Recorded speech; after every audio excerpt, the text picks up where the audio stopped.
Hi everyone. Today I want to talk about Snapchat. Every Friday I do a deep dive on one stock, and this week's stock is Snapchat. First, I will start with some of the press releases from Snapchat.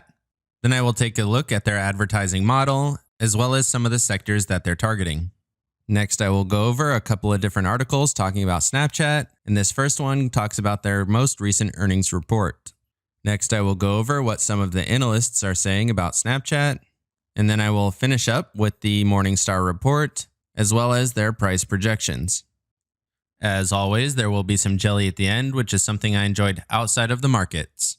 If you have big dreams like buying the new Ford GT Heritage Edition, or if you just want to be part of a well-educated financial community, definitely like and subscribe. This edition is special because it's made to commemorate Ken Miles, represented in the Ford vs. Ferrari movie.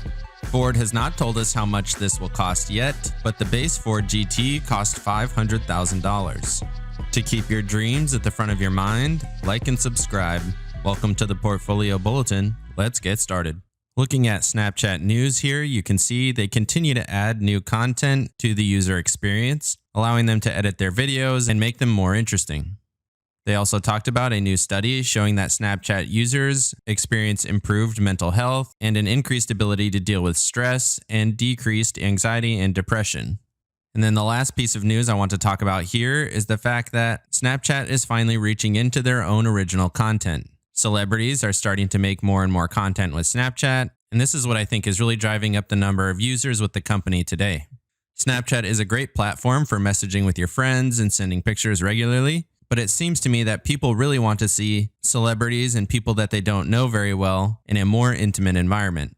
They say that more than half of the Gen Z population is now watching Snapchat Originals.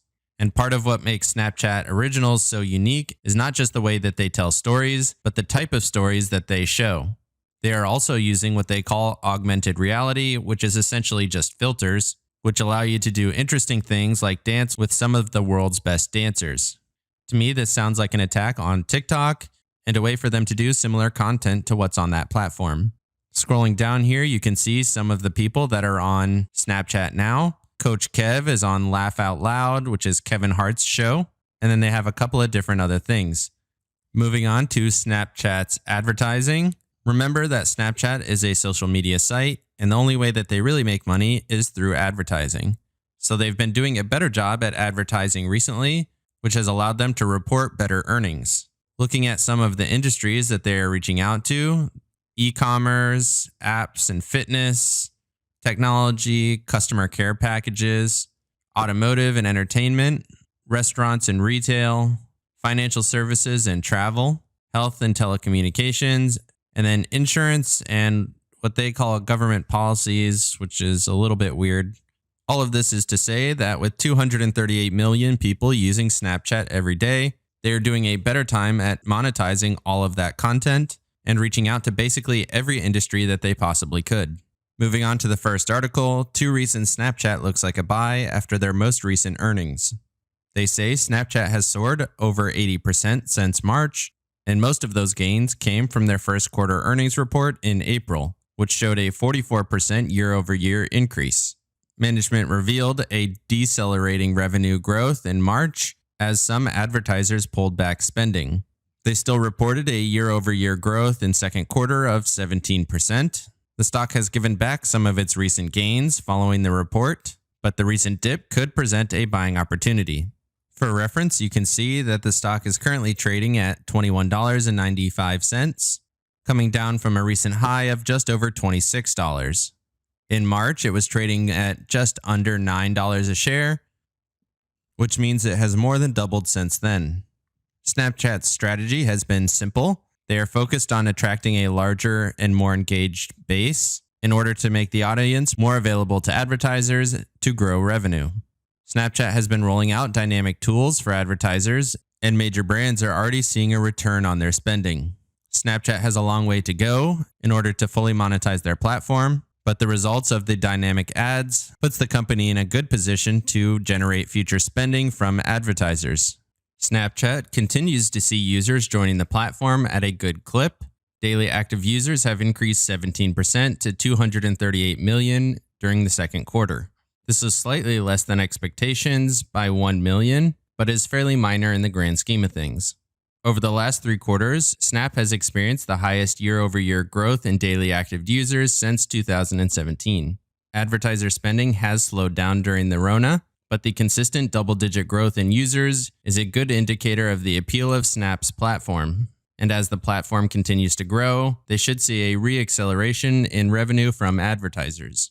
Snapchat is still far behind Facebook's monetization of its user base, but the underdog has spent years building its platform that can help ad buyers deliver the right pitch to the right user, which has led to significant digital sales. The results of platform investment has been dynamic ads, and Adidas and Chipotle are 2 of the major brands that are finding value in these type of ads. When they say dynamic ads, they just mean that they are automating the process that shows the right type of ad to the right type of user. And as a result of this, Adidas saw a 52% increase in ROI within weeks of the beta testing. Chipotle saw similar results as they launched a free delivery promotion, which drove over 3 times the number of purchases in Q1 of 2020. Moving on to the last portion for this article, Snap is still well positioned for growth as we recover from the pandemic, and the CEO stated that with dynamic ads, they expect to onboard more and more advertisers, and they expect to retain these advertisers with fewer wasted impressions by increasing the effectiveness of each ad. Overall, Snap has put together a powerful combination of effective advertising tools and a strong content-driven growth over the long term. Over the next 5 years, they expect ad spending to increase dramatically, which is why the 10% dip in current prices over the last week is considered a buying opportunity. Moving on to the last article for this episode, is Snapchat a buy, and what do the earnings show? They say Snapchat has rebounded sharply from the March lows, hitting an all-time high, and has since pulled back a little bit. Snapchat is a smartphone app that can manipulate and enhance images in numerous ways, which can then be sent to other Snapchat users, and it also has an expanding video lineup, which are popular with users under the age of 30. The biggest challenge for Snapchat is that it gets around 98% of its revenue from advertising, and during the Rona, advertisers have sharply pulled back on the amount that they are spending on advertising right now. Again, they restate the 20% growth in users in first quarter, and the fact that they smashed revenue estimates, resulting in a 36% growth. They also restate the second quarter growth of 17% year over year. So what does the Rona mean for their current operating picture? In 2017, they raised $3.4 billion, giving the company an overall valuation of $23.8 billion, making Snap the largest US-listed IPO in tech companies since Facebook. Since then, the platform has continuously evolved, seeing competition from larger platforms such as Instagram, Facebook, and even TikTok. Last year, the company unveiled Snap Games, which is a live multiplayer game platform, and it also added its augmented reality features to the Snapchat platform. They also re-mention original content as well as the Discover feature. Looking at the fundamental analysis, it hit a 14-month low of $7.89 in March and has nearly tripled since then. After their second quarter earnings report, they announced a 9-cent per share loss when it was expected they would lose 23 cents per share. Despite this, they still beat revenue estimates by around $14 million. They currently have not provided any guidance for third quarter, and the general consensus is around an 18 cents per share loss. Revenue is expected to grow by around 100 million, which is a 22% growth. Daily active users are expected to grow to around 242 to 244 million, but the main concern continues to be profitability. As revenues grow, operating expenses have also grown, which is not what you want to see as an investor. In summary, they do not think that Snapchat is a buy right now, and they suggest waiting to buy until around $18.56 per share. But if you're a little bit eager to buy Snapchat, $19.49 is what they recommend. Finally, looking at the Morningstar Report, they currently give Snapchat 3 stars and a fair value of $18 per share, meaning that they think it's currently overvalued. They do mention TikTok here in the highlights, and they feel that Snapchat will be fine even if TikTok is acquired by Microsoft. Looking at the bull case, They say Snapchat is a multimedia app focusing on further differentiation, and that Snap may take social media market share away from Twitter and Facebook. Snapchat's hold on younger users may provide significant value to advertisers seeking to target the younger demographic. Aggressive investments in innovation, which also brought about Snap's spectacles, may expand the firm's ecosystem and diversify its revenue sources. Looking at the bear case, Snapchat may struggle to capture digital advertising dollars from incumbent platforms like Google and Facebook. Snapchat is a little bit late to the game, considering that Facebook dominates the space, and many of the users belong to other networks such as Facebook. Finally, by issuing non-voting shares for its initial public offering, Snap's management is protecting its control over the firm, which may be viewed as a significant risk. Looking at their current price predictions, they see a price around $23 per share at the end of 2021, which again demonstrates the fact that they currently think Snapchat is overvalued.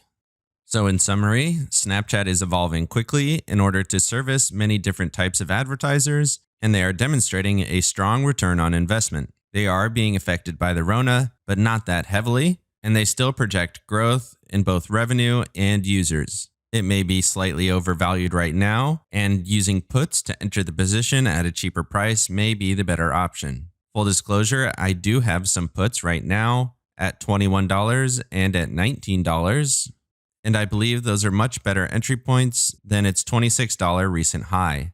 Comment down below what you think the future is for Snapchat. Definitely like and subscribe if you got any value out of this video. Of course, this is all for entertainment purposes. This is not financial advice. And with that, let's get to the jelly. So today's jelly is this piano prodigy, and he plays Twinkle Twinkle Little Star in 7 very different styles and difficulties. So here's what that sounds like.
Personally, I thought level 5 was the most interesting and best sounding, even if it wasn't the most difficult. Comment down below which level you thought was the best and what you thought of this video. Definitely like and subscribe before you go, and have a great day.